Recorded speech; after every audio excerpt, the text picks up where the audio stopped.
Fine, I'm doing very well. So we are really glad to have you over here on Radio Pikine Diaspora. Well, thank you. I'm very happy to be talking with you. Okay, and today we're going to talk about your photography, your work, and what you're doing in terms of art, visual art, and all those things. But before starting, I would just like to ask you to introduce yourself to our listeners. Who is Paul Picard? Well, I'm a photographer who works in Hoboken, New Jersey. I have a studio here, and I've been doing fine art photography for many years, even before I came to Hoboken in 1981. And I've been recently, in the last few years, have developed what I think is a new technique in photography based on the new technology that's available to us.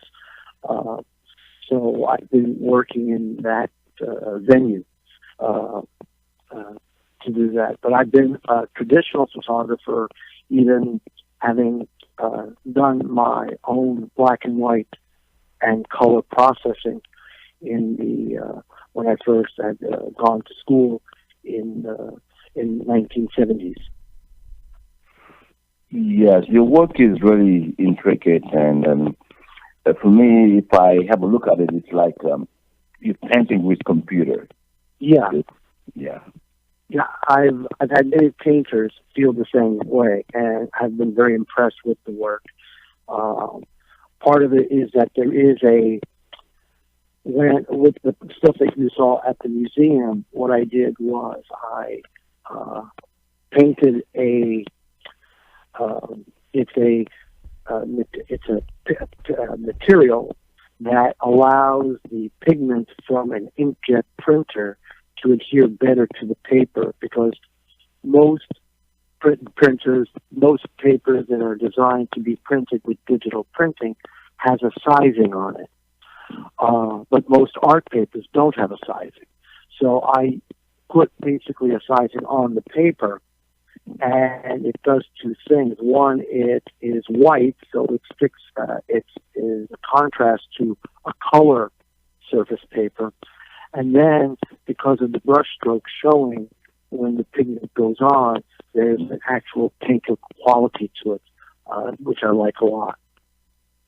And it's really innovative, because when you had a show at the museum, the Hoboken Museum, and they were really, I mean, it was a very nice show, and I liked the way the setup and everything. And then, could you please tell us a little bit about that show? Because I realized it was mostly portraits, and then your models were people living in Hoboken. Right. I've shown in that space before. I had done a traditional portrait series 7 years earlier with no paint or anything like it. It was just straight digital printed photography that I did. What happened in this show is that I started to do a series of printing where I was getting, instead of printing since these photographs are very elongated, they're like maybe 8 inches high, but they may be 30 inches long in some cases. When you're put on a regular size paper, there's a lot of white if I just print on straight white paper. So I didn't like that look as much. So I decided to try to figure a way through using a print ground, is what it's called. And the print ground gave me the opportunity to use, because it's white, it gave me to use a color paper. So what happens is there's a tremendous amount of background, which is the paper itself. Mm-hmm. And then once the pigment is dry, I have already done a test of how to align the image and the paper to the printer. And then whatever happens, even if there's slightly a mismatch where part of the ink goes off the ground and onto the paper itself, or that the background extends beyond the actual pigment print. It gives it that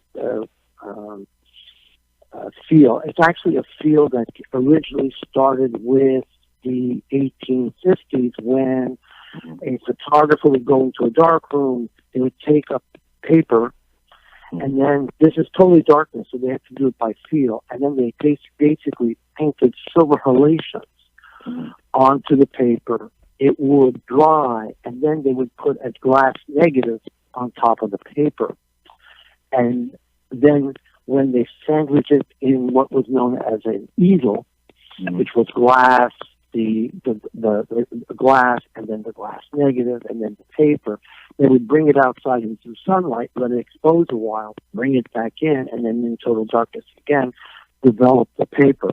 And so suddenly you had the print. But obviously, to make sure that they got the entire image, they had to extend the area of the thing. So there are these black strokes, which is the silver that is totally exposed, that to do that. So there's a lot of brush strokes in the earlier prints. Most of them were usually matted, so you never saw it. It was a hidden aesthetic, which I like bringing out. In the portrait series, I've been trying to do these with a group of people, and I had these tall places. The wall was kind of like the right size, and I had done already one tall print, and I decided I would like to do several others. So I started to do two other tall portraits, where it's not just the face, but it's the face and the rest of the body. And so when I move the camera, and that's part of the shot. It's not a straight shot. I'm moving the camera. I'm sweeping, and that's why I call them sweeps. I'm sweeping the image across, doing like a panorama, but from top to bottom. And so there's a distortion. The trick is to have the distortion is all right, but not to have such a distortion that it breaks up the face in an ugly way. There's something a little bit cubic about it, but not every time you take a shot does it work. So I keep doing it till I find something that works, and then look through it on the computer, because these are digital images. So the only way to really look at them is through the computer. And, because what I realized, and just mentioned, and they're distorted and the faces are elongated. And your models are natural, because a lot of photographers will give like clothes and ask their models what to wear, but your models are just like ordinary people. Is it the way you like it? Yes. Oh, when I did my traditional straight on, sit the person on one side, I sit on the other side, I always tell the people that they have to decide what they want to wear. I rarely tell people what to do or what to wear, because I don't know what they wear. Only they know what they wear. So it's up to them to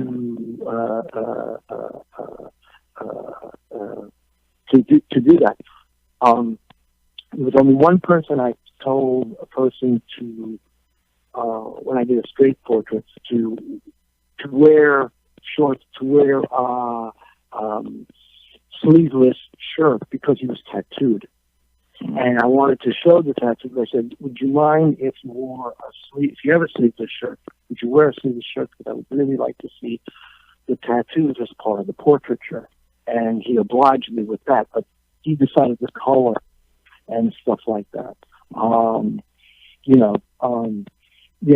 I prefer to have the person decide what they wear, because they know what they wear. They know their style, their presence. Some people will dress up to the nines. Other people just come on in as they are. It's up to them to how they want to present themselves. And with these type of portraits, I would do the same thing. For me, it's part of it. As a matter of fact, a lot of times I get the person to sit. Maybe they only knew about it the day I'd asked them to. So it's like they're not going to go and change. So I'm going to photograph them what they have, and we'll see what happens. And then my other question is like, I sometimes pay attention to places where you shoot your models, do you have a preferred place? Do you shoot them? Do you shoot them in your studio, or do you find them in an environment and take the pictures over there?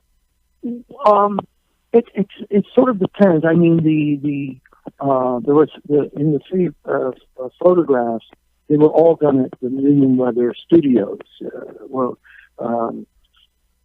So Israel was in the alleyway, and that is a very great, wonderful place to photograph. The colors are strange, not strange in multicolors, just like, it's an industrial green paint that's been there for, let's say, 25 years and never been repainted.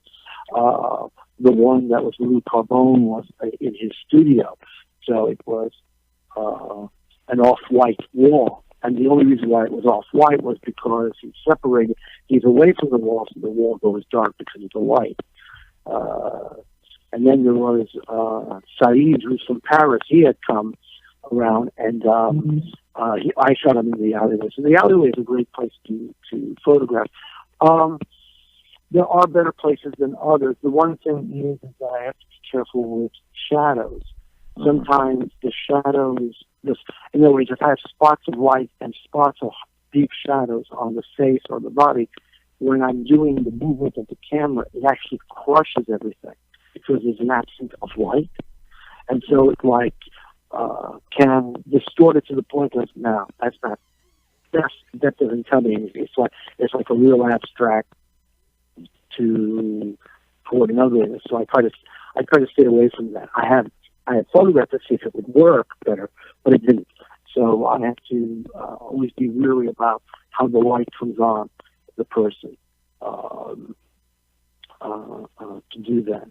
Even though the camera will adjust, it can't adjust on the darks and the lights at the same time to do that. So, Jean-Paul, and then my other question is, I sometimes worry about digital photography because it's something new and it's based on technology. And do you think all these pictures being taken will have longevity? Will say 100 years or 50 years?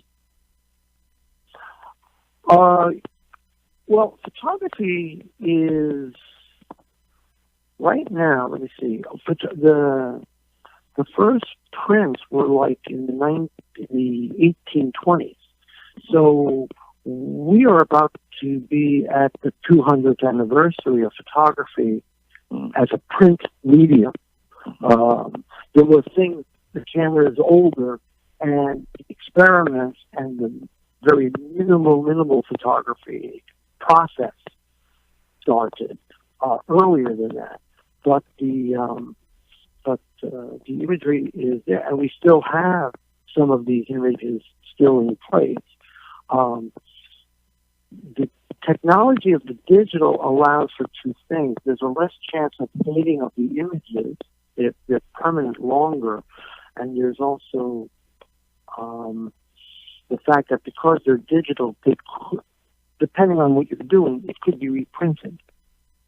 So the file still exists, or there's another method of the image.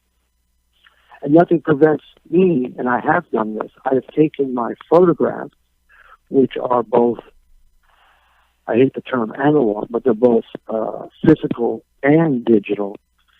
I hang them up and I rephotograph them. The ones that they see on, let's say, on my website, for example, are photographs of my photographs. So there's a way for continuing the image to exist. And I think that, yes? And photography seems to be changing a lot because I have a friend of mine. I don't know if I am going to call her a photographer or not, but what she does is she doesn't use a camera, but she uses like a scanner. She will take objects from the street or anywhere, scan them on paper, and then frame them and put them on the wall. Mm-hmm. Yeah, and I don't know if it is like a new form of photography or it is something that is born because of the new technology, the new digital technology, or Well, photography, the basis of photography is simple. It's basically capturing the light images, the light rays, the reflective light rays. So light reflects off of an object, and then it's recorded somehow. In the old days, it was glass. Later on, it was paper.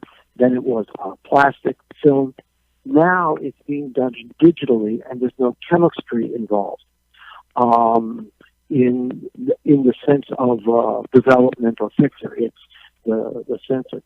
So photography is a medium that has changed every 20 years at least. There's been a new piece of equipment or a new process that was developed to do it. So photography has changed over the years constantly, while, as a matter of fact, has changed much more than, let's say, painting, traditional painting has. You know,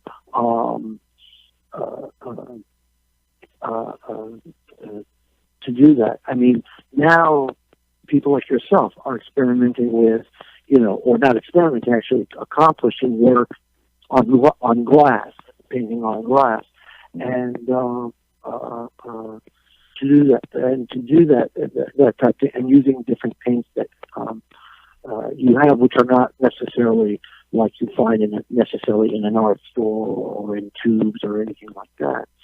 So, but photography has always changed. I think that's kind of like what people don't understand about photography. It's an art form where the type of equipment that is used to take photographs are changing constantly. But the principle by which all those things work is that light reflected off an object, and it was recorded somehow. And I'm talking recorded visually. And so that is a photograph. If there's no recording because of light, if there's no light used in the recording of an image, then it's not photography. It's a different process altogether. It's a different medium. Yeah, and then let's talk about like your black and white photography, what you did like in your early career. How different are they from your new work? Oh, my old work, which I don't have. My old work, my old black and white work, and my old color work was very much traditional photojournalism. So they were people in place. I had a series of street performers in the city of Quebec, for example, which I did. I have also a series of photographs of windows that were like in some cases they're breaking down because of the shapes and the reflections that are coming. Those windows are a little bit closer to what I'm doing now, because part of my work in moving the camera and taking the picture, these moving panoramas, is catching not only the shapes, but the distortion of shapes and the reflection of shapes, which is what happens in like a window, especially if a window is partially open, to do that. But those were traditionally, those black and white work was traditionally shot, printed archivally, and then once everything was dry and everything, and maybe some retouching was done to take us dust specks that were recorded in the exposure of the print, and then finally they had to be matted and framed. And one of the things I'm now experimenting is where I'm actually getting away from painting anything or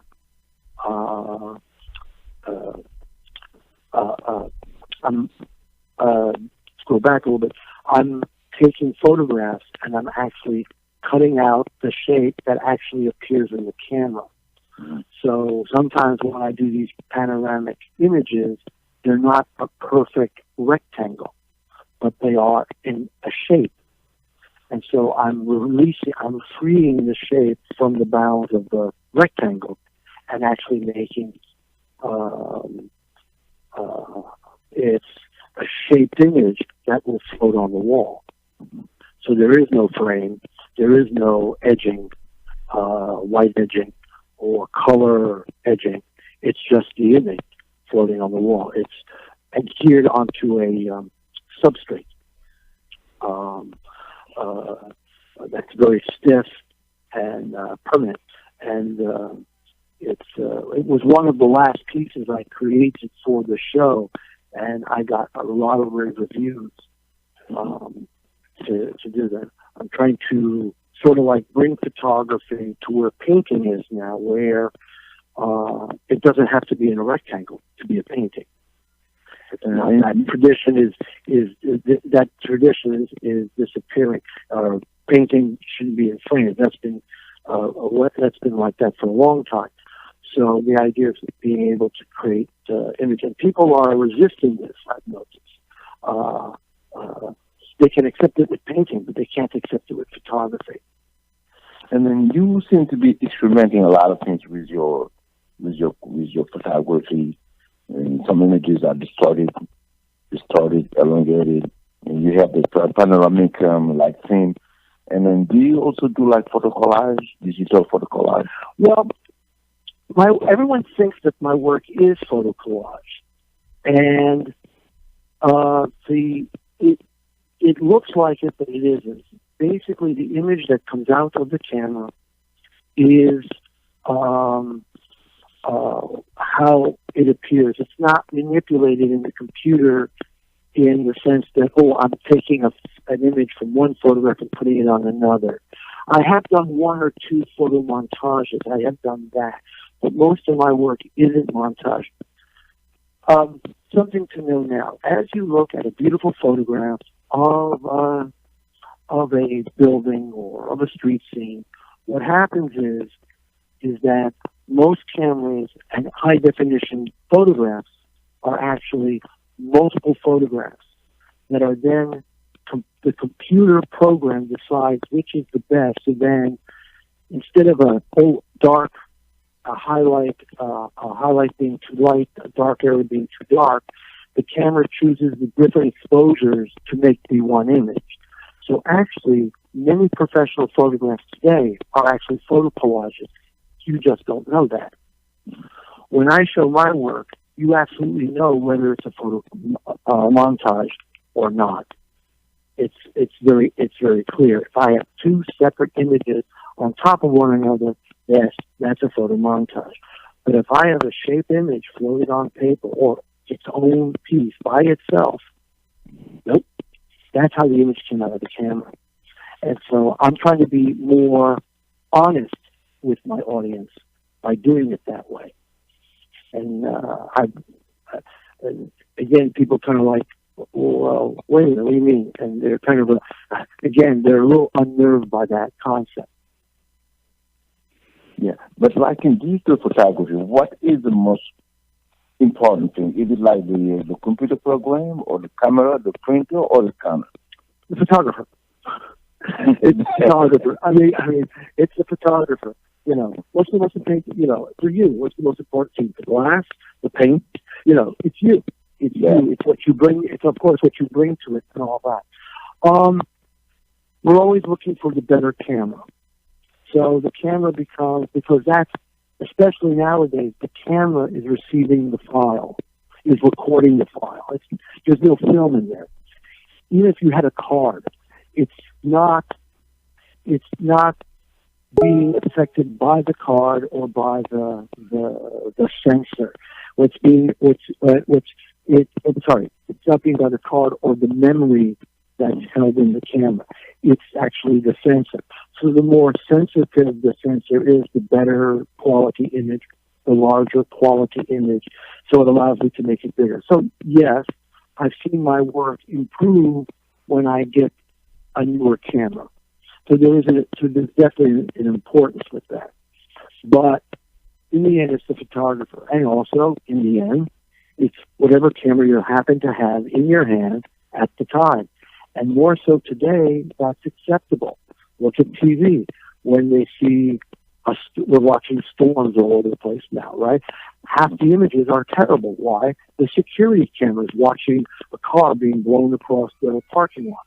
It's someone holding a phone and watching the film image something going across or whatever.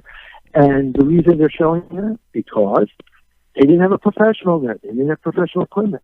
So they're just going to show anything they can. So anyway, in the end, it's the image that becomes important, with reference to where it's being shown or how it's being shown and stuff like that.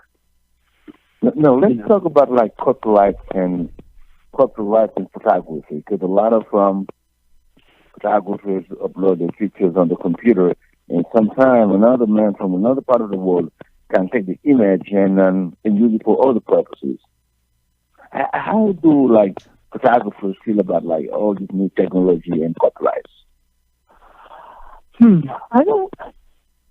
I mean, as a friend of mine used to say, the surrealists and the Dadaists would have a field day with all the technology tools at their disposal to create the collages, montages, and dream imagery that they were trying to convey in that time period. I'm not sure how people feel. I mean, I know of a photographer. I know an artist who uses Google as his basis to create paintings, and they're beautiful images, and he's being very, very successful with that. But what he's doing is he's using it as the base drawing, and then creates a painting that has a sense of like you're in the sky looking over a huge landscape, like a Google Earth, but it is definitely much different to do that. And it's always been known that artists have been influenced by other imagery and have taken it. I think some people see no problem of taking somebody else's work and claiming their own. I myself am saying, unless you change it tremendously, and I mean really tremendously, to the point that you really just can't recognize the work, then I don't think so. I think of it myself as that. There was something interesting that was happening in Canada as I was there this summer. There's an artist who is white and European by descent who has shown a group of work that comes from the Northwestern Indian tribe, those who were famous for their totem poles, which is with the eagle and turtle, frog imagery that was used. The people of the First Nation, which are a conglomerate of tribes in Canada, are protesting what they call the confiscation of their work by this person. So the question of who can be influenced and how closely it can be presented or not is becoming an interesting issue in Canada at this time. So to do that, that's all I know about it. I haven't figured out all the nuances, but I was wondering would Africans be upset that Picasso used African masks in the beginning of his Cubism work, is what comes to mind, but I'm not sure how to relate to that. But that's becoming an issue up north.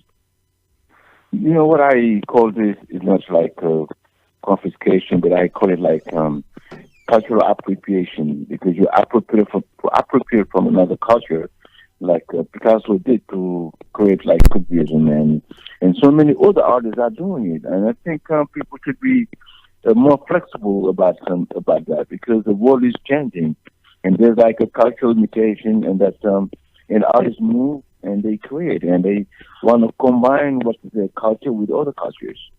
Yeah,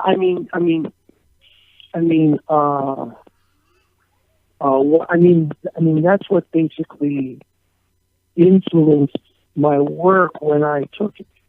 When I first started the series of these elongated panoramas, I had a photograph that, if I just printed it straight normally, it was crooked.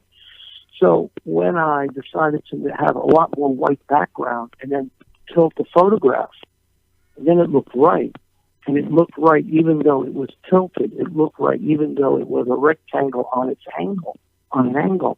And I go, that looks right. Well, that's based on the influence of all the art that I've learned. That goes back in history. I've learned composition. Now, that's all from the art. I also see how these influences can mix. Back in Canada, when the federal government had basically asked and convinced many of the Inuit, here we would call them Eskimos, to settle in one place versus constantly roam the Arctic. They were used to doing sculptures, but the sculptures were fairly small. One of the things that the government encouraged and what the people took on was they would take these sculptures and actually make more of them and bigger. Because of the nomadic people, they couldn't make a piece that would fill a table. They were fairly a size of your hand. Now now it takes two hands to handle that. They're marvelous pieces. So here's an influence an outside influence that affected the way they work, but it has worked very well. The Museum of Quebec, the Fine Art Museum of Quebec, has one of the largest Inuit collections, called the Bourassa Collection, and it's a magnificent collection of work on stone, on animal skeletonry, such as whalebone or walrus bone that either they had hunted or that they found with things that washed ashore, and they would carve on them. They're exquisite pieces and very fanciful about their stories. Yeah. And so I think yes. I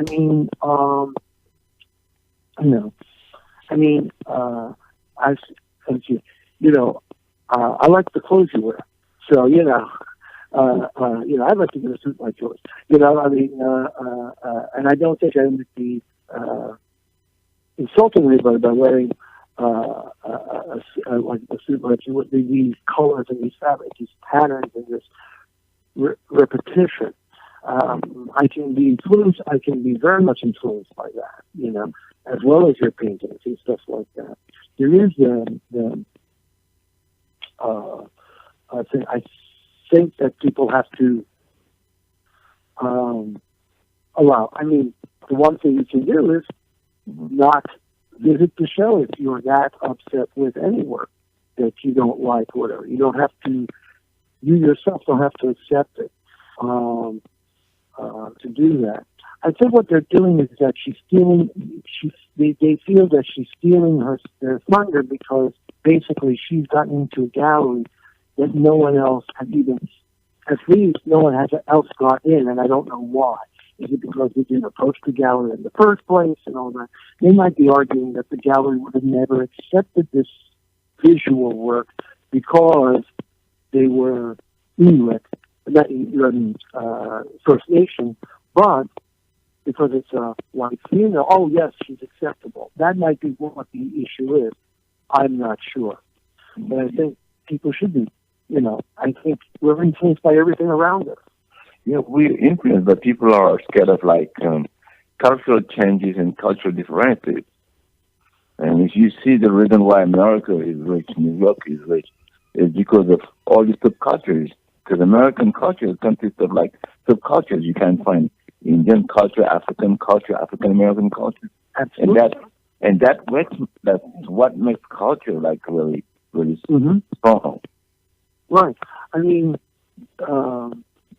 Several years ago, the museum the New York Historical Society celebrated the 100th anniversary of the Armory Show. And that was a show where American artists were actually trying to use European artists to promote their work by having a show of both American and European art. This influenced people about painting and sculpture. I think it also showed me that, the Americans were painting like what we think is European. Maybe this is not just a European style or an American style. Maybe it's just a world style that's happening. Like, for example, Impressionism and Post-Impressionism, because of the way that the paint, how painterly the strokes were and stuff like that. It was a very good show, and they actually brought in work from other collections to kind of like recreate the show with the original art as best they could. And it was quite fascinating to see. Say, wait a minute, that American painting looks like a European painting, or it was painted in Europe. Mm-hmm. And you learn that maybe that person either went to Europe, or that person was taught by someone who had gone to Europe. Mm-hmm. There's a very good chance that sometimes styles happen because we're human, we're connected, and so it's passing through us maybe by more than just visual means or educational means. Maybe it's like an osmosis of some sort. So just would like to remind our listeners that our guest today is Jean-Paul Picard, photographer based and working in New Jersey and Hoboken. Jean, I would like to ask you another question. Are you working on any show right now? Right now, I'm not working on a specific like individual show. I'm going to have some of my work at the Jersey City Studio Tour under the Pro Arts umbrella. We're going to be shown at Harborside, in Jersey City, because that's going to be the lead-off space for the studio tour this year. And you can get there by light rail, walking. The power station is a 2-minute walk from the building and stuff like that. And they're supposed to also offer maps and materials there for people to then go to other parts of Jersey City to see shows and stuff like that. So that's one thing. I'll also be open on the studio tour in Hoboken in early November. So that's the only thing right now I have in the works. I'm actually just trying to create a series of work of my cutout pieces, a portfolio of them, and then put them online. I'm also looking at improving getting more quality out of the workflow. I just recently learned there are some programs to help grab the files that I get out of the camera is a JPEG file, to get the file to become more control of exposure, like I would do in a wet darkroom. When people talk about manipulation, I go, well, I do more manipulation as if it was a wet darkroom, where I decide whether I leave the light on a little longer or a little shorter. In a Photoshop environment or a Lightroom environment, it's different. We work in a different methodology, but the outcome is the same. Getting areas that are very dark to have some detail, and get areas that are very, very light to have detail. So you have as much of a dynamic range as possible. And we realize that, everybody's taking pictures. Everybody got a camera. That's right. Has photography become easier, or is it has it become more difficult? Um, usually, yes. I remember listening to a lecture of a sports photographer who did Super Bowl games, and he would be like a team of 20 photographers. Some would go in the stands, some would be on the field where the players sit, and they would be photographing the game. And he said in the old days, the speed the accuracy of getting a sharp photograph of, let's say, a ball sailing in the air and being grabbed by somebody was maybe 1 out of 10. Photographers could actually get that. Now it's gone up to, like he said, maybe 7 out of 10. It's actually improved tremendously. The equipment has allowed for that. Even if photography was still film-based, the other parts of the technology, which is shutter speed, autofocus, all those things have just improved tremendously. So that's coming around very nicely. I think, though, the thing that I see that is becoming difficult is that because people are having the photograph, they don't do anything with it. The belief is that because it's on the phone, or it's on a card, or maybe you download it into a computer and you put it on a hard drive, or even on a cloud, that's it. You're not going to need it in a book form or album form. You're not hanging it on the wall. I think that's the thing, and part of that is the cost of it. I think is the choices of it. I think there's a lot of photography is a lot about editing. About, okay, here's 100 photographs. Out of these, I want 2 or 3. You have to decide what it is that you want to do. You have to do that. And I don't think people go to that end result. They just want to have the image. But what they're going to do with the image is they haven't gone to the next level to, like, okay, I'd like to do X with this image. Would there be a photo over the mantelpiece? That's not a thing. I mean, one of the things that's going to happen is we're going to have changing a permanent canvas that constantly changes. That I see.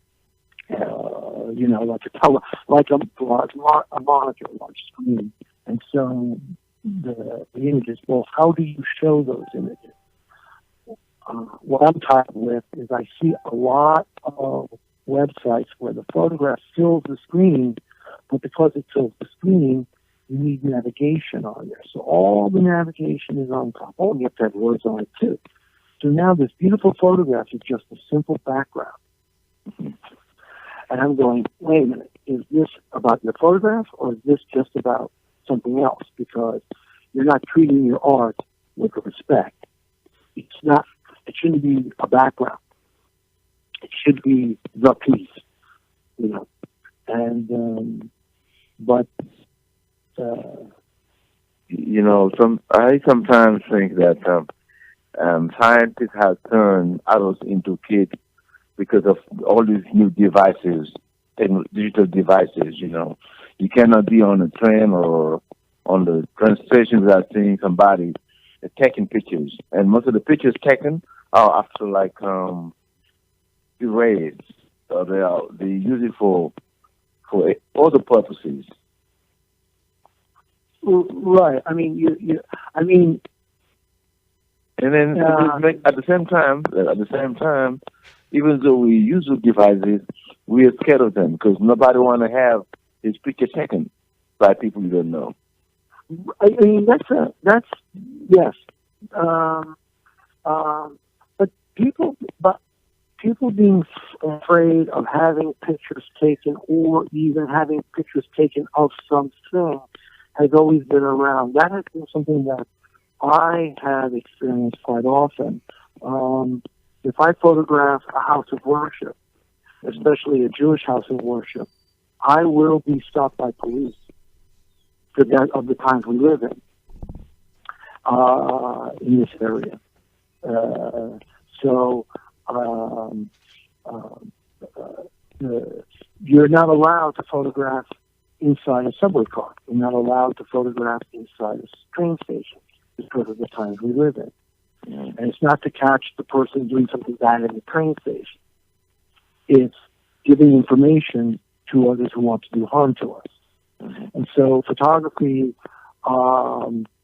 has that element. If I photograph a house and I do several shots, the owner could come out and say, "Excuse me, what are you trying to do? Why are you taking pictures?" I said, "I'd like to look at the house."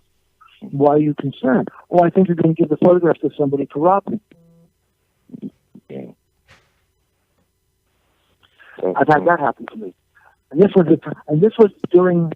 when there was film. We're not talking about digital world. We're talking about the film world.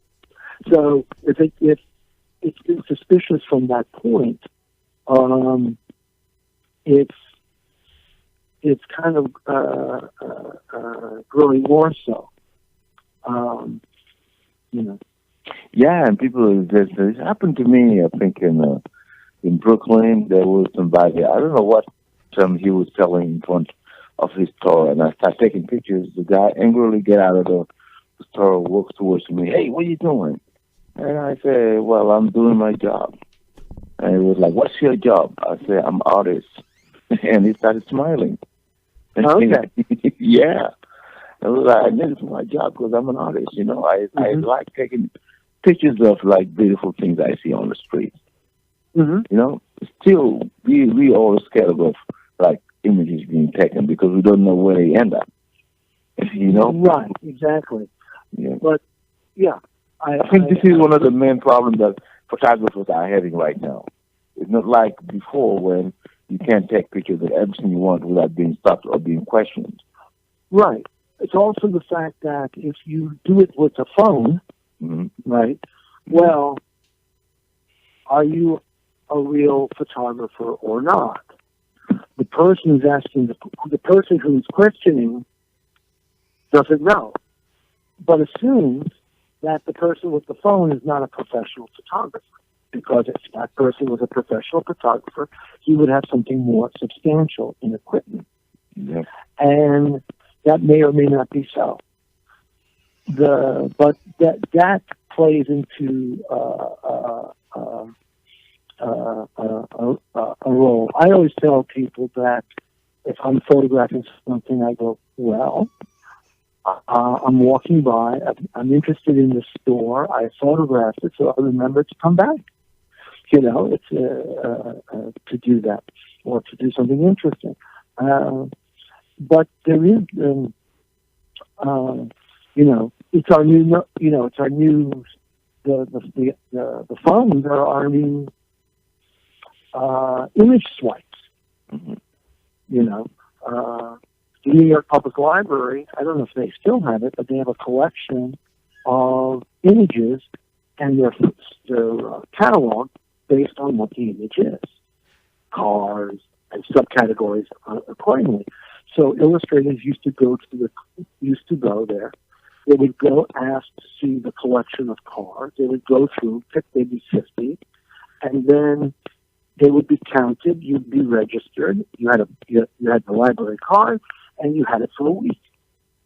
And you would use that as a way to go. Now you don't need to do that anymore. You can simply photograph what you need, or you can actually grab images from a site like Google to collect or to have on hand for future reference to doing drawings, paintings, maybe even thinking of, that's what that is.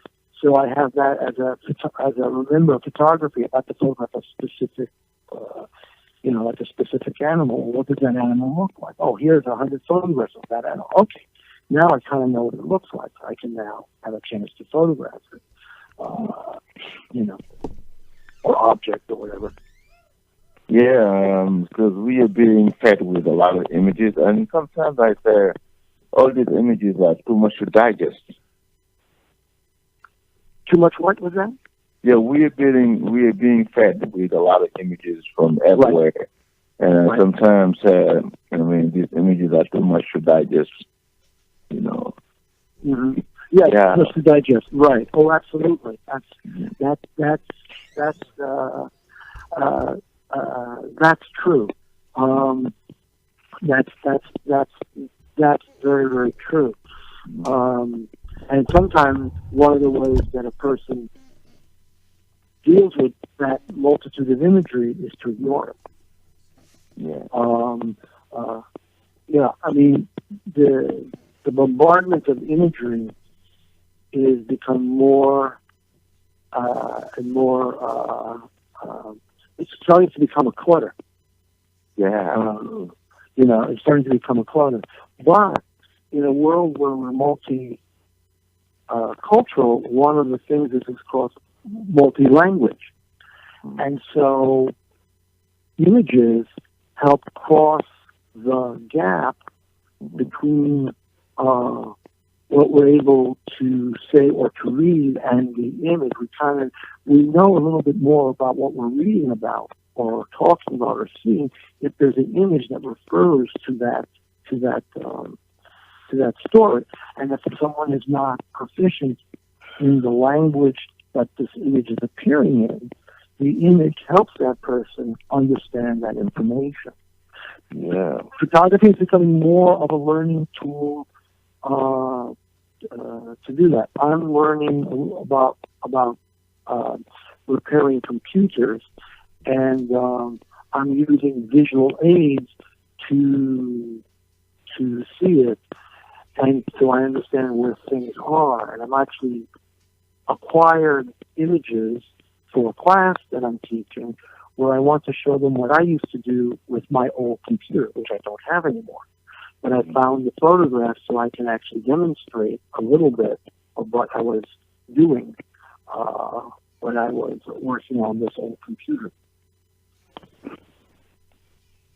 Jean-Paul, we are coming to the end of the show, and we talked about a lot. It's always fun talking to you about like photography and your work, because I know you're all the time around the town hunting for images and trying to get like better things to show in museums and galleries, which is like a very good thing. Maybe you can give your contact information to our listeners on your Facebook, your website, and for those who want to get Right. I'll give you my website because it has an email address on there, but then you can go see what we just talked about. It's actually my name. So it's www.jean,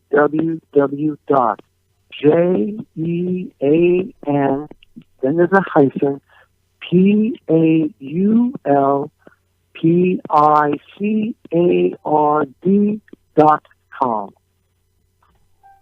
Yeah, which is Jean-Paul Picard. Yeah. Oh, Stan, maybe you have something to add to what Jean said before we close? No, I just want to thank everybody for listening, and I hope that I was able to be clear enough so people could have an idea of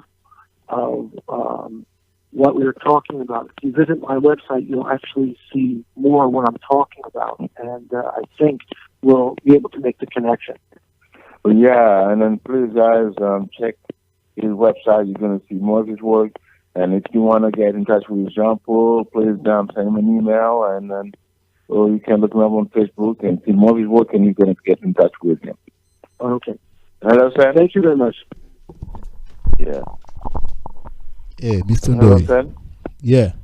Yeah. Yeah, that was a great show. We thank Paul for coming to share our platform as like the other Americans.